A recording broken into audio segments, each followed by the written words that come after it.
तो हालात नेपाल में हर बीतते वक्त के साथ बिगड़ते जा रहे हैं और इस वक्त की बड़ी खबर, प्रधानमंत्री केपी ओली के विदेश भागने की खबर आ रही है। छोड़कर भागने को मजबूर नजर आ रहे हैं प्रधानमंत्री केपी ओली।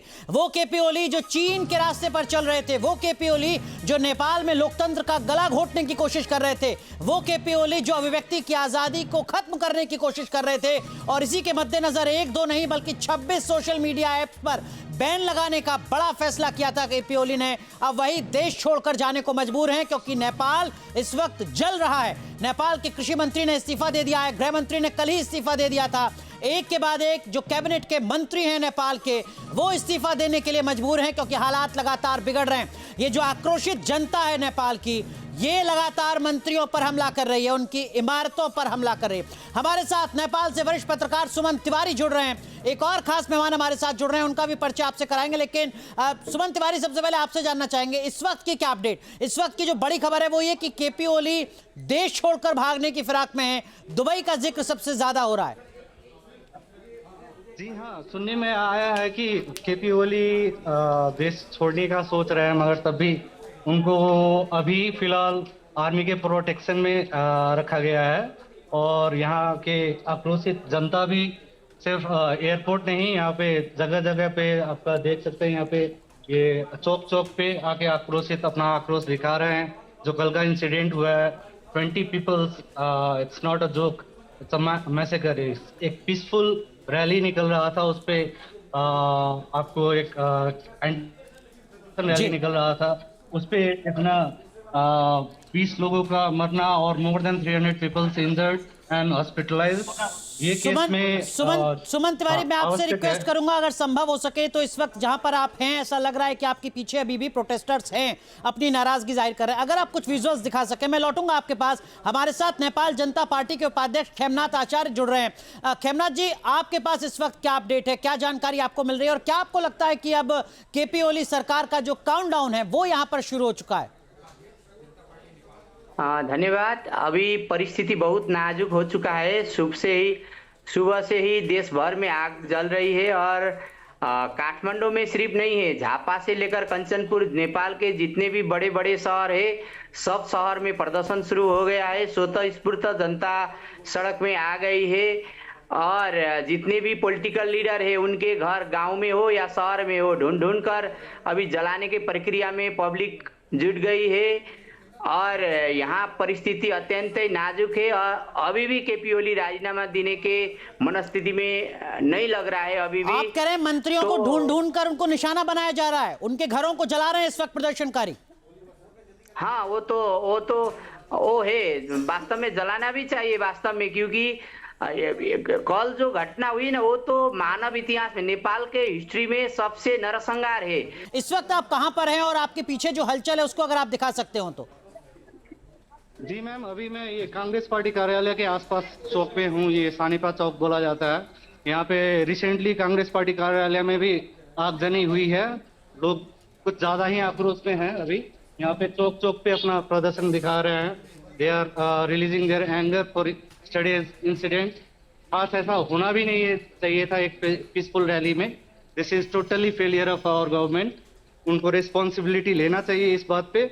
सुमन जी, आप एक बार जो रिवर्स कैमरा है उसको ऑन करके एक बार दिखा सकते हैं किस तरीके के विजुअल्स हैं? यहाँ पर अपडेट आ रही है कि जो कांग्रेस पार्टी का दफ्तर है उसमें भी आग लगी है, उसमें भी आगजनी हुई है। जी हाँ मैम, कांग्रेस पार्टी के दफ्तर में भी आगजनी हुई है। आपका क्या कहते हैं कि केपी शर्मा के ऑफिस में भी आगजनी हुई है। यहाँ पे हर एक चौक पे, चौराहे पे लोग आक्रोशित हैं। अभी ये सिर्फ जेनजी का आक्रोश नहीं रहा, ये और टोटल ओवरऑल सब नेपाली लोग जुट चुके हैं। यहाँ पे हर एक एज के आदमी हैं, यहाँ पे अपना आक्रोश दिखा रहे हैं यहाँ पे। तो ये जो इस वक्त आप तस्वीर देख रहे हैं ये काठमांडू की है, नेपाल कांग्रेस दफ्तर की तस्वीर। और देखिए धुएं की लपटें आपको नजर आ रही हैं। हमारे सहयोगी सुमन तिवारी इस वक्त नेपाल से, काठमांडू से ये तस्वीरें दिखा रहे हैं। तस्वीरों में आप देख सकते हैं धुएं की जो लपटें हैं वो यहाँ पर आग की लपटें नजर आ रही हैं, धुएं का गुबार यहाँ पर नजर आ रहा है। विरोध प्रदर्शन लगातार बढ़ता जा रहा है। लेकिन खेमनाथ आचार्य, ये तस्वीरें लगातार हम दिखा रहे हैं अपने दर्शकों को, क्या अब केपी ओली देश छोड़कर भागने वाले हैं? केपी ओली सिर्फ नहीं है, और लोग भी भागने का परिस्थिति हो सकता है, क्योंकि ये जो जैन जी का जो आंदोलन था वो जन आंदोलन के रूप में रूपांतरण हो चुका है। और यहाँ जो परिस्थिति अभी निर्माण हो रही है, अगर कल शाम तक रात तक अगर सरकार राजीनामा देकर सर्वपक्षीय सरकार अगर बना आह्वान हो सकती थी, तो अगर बन जाता तो सिचुएशन अगर कंट्रोल में आ सकती थी। लेकिन अभी वो समय पार हो चुका है। अभी जनता का आक्रोश इतना ज्यादा है, जो 17 साल 18 साल 22 साल के लड़के बच्चे लोगों को जो चुन चुन कर इन्होंने गोली मारी, रात में 12 बजे तक गांव बस्ती बस्ती में छिड़कर ये प्रहरी ने गोली चलाया। इसके कारण से जो लोकतंत्र के नाम पर यहाँ जो लूटतंत्र मचा था, जो भ्रष्टाचार था, तो इसके जो जनता का जो आक्रोश है अभी सड़क में देखने को मिलता है। बिल्कुल सही कह रहे हैं आप खेमनाथ आचार्य। मुझे याद है कल आप हमारे साथ जुड़े थे और आपने कहा था कि अगले 12 घंटे बेहद महत्वपूर्ण होने जा रहे हैं ओली सरकार के लिए। 3 मंत्री इस्तीफा दे चुके हैं। लगातार मंत्रियों पर, सरकार पर हमला जो प्रदर्शनकारी युवा है उनका देखने को मिल रहा है। और हमारे सहयोगी सुमन तिवारी इस वक्त काठमांडू में कांग्रेस दफ्तर के बाहर है। सुमन, हलचल बहुत ज्यादा अभी भी दिख रही है वहां पर।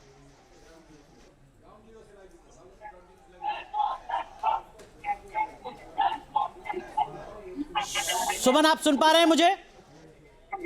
जी, कुछ यहाँ पे कुछ हल्ला कुछ ज्यादा है, कुछ सुनाई नहीं दे रहा। अभी कांग्रेस पार्टी कार्यालय से ये बंदे निकल के आ रहे हैं, अपना जुलूस क्या कहते हैं, अपना नरेशन लेके, यहाँ का एंटी करप्शन का नरेशन लेके, सब करप्ट नेताओं को देश छोड़ने का अपना नरेशन कर रहे हैं। यहाँ पे अभी एक बड़ा रैली निकल रहा है यहाँ के अंदर से। कांग्रेस पार्टी कार्यालय से हो के आए हैं ये बंदे, अभी चौक पे आए हैं यहाँ पे। तो क्या नेपाल में कांग्रेस पार्टी के दफ्तर में आग लगा दी है प्रदर्शनकारियों ने? हाँ, वहाँ पे आग लगा चुके हैं ये, वहाँ पे आग लगा के अभी यहाँ पे आए हैं। ठीक है, और इनकी डिमांड है कि जो ऐसे करप्ट नेता हैं वो देश छोड़कर भाग जाएं। देश छोड़ के भाग जाएं, वो तो डिमांड है, मगर खास इनका अभी देखा जाए प्रोपेगेंडा तो ये एयरपोर्ट भी घेर के बैठे हुए हैं यहाँ पे। मतलब इनको शक है कि केपी ओली भाग सकते हैं। भाग सकते हैं जी।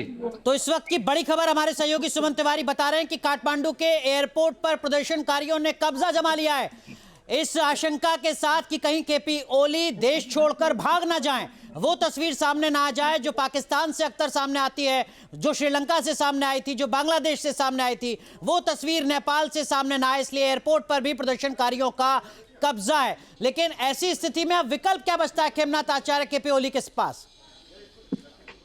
अभी भी थोड़ा समय है। अगर अभी भी केपी ओली के दिमाग में थोड़ा बुद्धि है और संयमता है, थोड़ा नैतिकता है, तो तत्काल राजीनामा करके सर्वपक्षीय सरकार के लिए आह्वान करना पड़ेगा। अगर नहीं तो जनता ये बोल रहा है, अभी जो कल जितने लोगों का हत्या हुआ है, जो शहीद हुए हैं बच्चे लोग, उनका दाह संस्कार से पहले नेता के दाह संस्कार करने की तैयारी में है जनता, तो उस लाइन पर जा रहा है। अभी प्रचंड का निवास आग लगी है, शेरबाज देवबा जी का निवास आग लगी है, पार्टी कार्यालय, इन तीनों दलों के पार्टी कार्यालय में आग लगी है, सारा सिचुएशन, सड़क जल रहा है। अभी जो पार्लियामेंट में अभी भी कल जो पार्लियामेंट में आक्रमण हुआ था, वो अभी भी सुबह जनता वहां पहुंच गई है और नाराजी इतना ज्यादा है कि वो नरसंहारी ऐसा है ना सब। लेकिन खेमनाथ आचार्य, जो अपोजिशन की पार्टी है उनको कम से कम अपील तो करनी चाहिए ना, ऐसे वायलेंस तो नहीं होनी चाहिए। नहीं, अपोजिशन, प्रचंड जी ने तो कल, अपोजिशन में अभी प्रचंड जी है सबसे बड़ी पार्टी, तो उन्होंने तो कल रात में आह्वान तो किया था, लेकिन जनता सुनने के पक्ष में नहीं है ना। जो नरसंहार हुआ, जो बच्चे लोगों को गोली ढूंढ कर मारा, तो उसका जो नाराजी है वो कोई थामने का विषय नहीं है। सड़क फुटेज आप सोशल मीडिया से देखेंगे तो किसी के माथे में गोली लगा है, किसी के छाती में लगा है, 13 साल का बच्चा, 14 साल का बच्चा, वो जो हिटलर भी ऐसा नहीं करा होगा, ऐसा नरसंहार किया ओली ने। तो इसलिए अभी जनता इस मनस्थिति में पहुंचे, ओली का दाह संस्कार हो तब जनता का, पब्लिक का। लोकतंत्र में देखिए हिंसा को बढ़ावा तो नहीं दिया जा सकता, लेकिन आप कह रहे हैं कि जो जनता है वो बहुत ज्यादा आक्रोशित है कल के उस वायलेंस के बाद, जिसमें सीधे गोली मारती नजर आ रहे हैं। ठीक है खेमनाथ आचार्य जी, मैं आऊंगा आपके पास। सुमन तिवारी हमारे सहयोगी लगातार हमारे साथ जुड़े हुए हैं, तस्वीरें दिखा रहे हैं नेपाल के काठमांडू से कांग्रेस दफ्तर के बाहर की, जहां पर दफ्तर को कांग्रेस पार्टी पार्टी के दफ्तर को आग के हवाले प्रदर्शनकारियों ने कर दिया है। एयरपोर्ट पर प्रदर्शनकारियों का कब्जा हो चुका है, कहीं केपी ओली देश छोड़कर भाग ना जाएं। लेकिन अब आगे पॉलिटिकल डेवलपमेंट्स क्या हो रहे हैं सुमन तिवारी? क्या ऑल पार्टी मीटिंग बुला रहे हैं केपी ओली, और अगर मीटिंग बुलाते हैं तो क्या उसमें कोई सॉल्यूशन नजर आता है या बहुत देर हो चुकी है?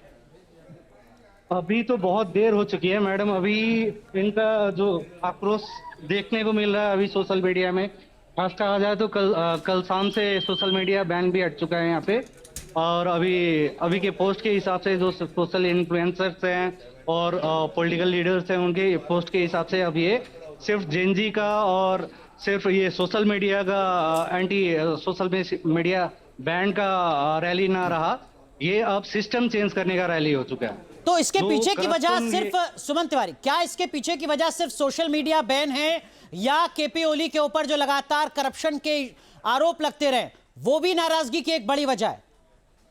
जी जी, और ये पूरा सिस्टम के अगेंस्ट अब रैली निकल रहा है। ये जो सिस्टम जो लास्ट 20-25 सालों से ये लोग करप्शन कर रहे हैं, अपना सिस्टम से अपना काम निकाल रहे हैं, जो नेपाल का डेवलपमेंट के नाम पे कुछ नहीं हुआ है अभी तक, उसके अगेंस्ट ये पूरा रैली निकल रहा है। सुमन तिवारी, माफ कीजिए, मैं आपको रोक रहा हूं और एक रिक्वेस्ट आपसे कर रहा हूं, अगर आप अपने कैमरे को लेकर थोड़ा आगे जा सकते हैं। और जहां भक्ति है हर शब्द में, कथाओं में छिपे हैं दिव्य रहस्य और ज्योतिष देता है जीवन को दिशा। धर्म से जुड़ी हर बातों को जानने के लिए हमारे चैनल स्तुति को सब्सक्राइब करें। चैनल पर जाने के लिए इस लिंक पर क्लिक करें।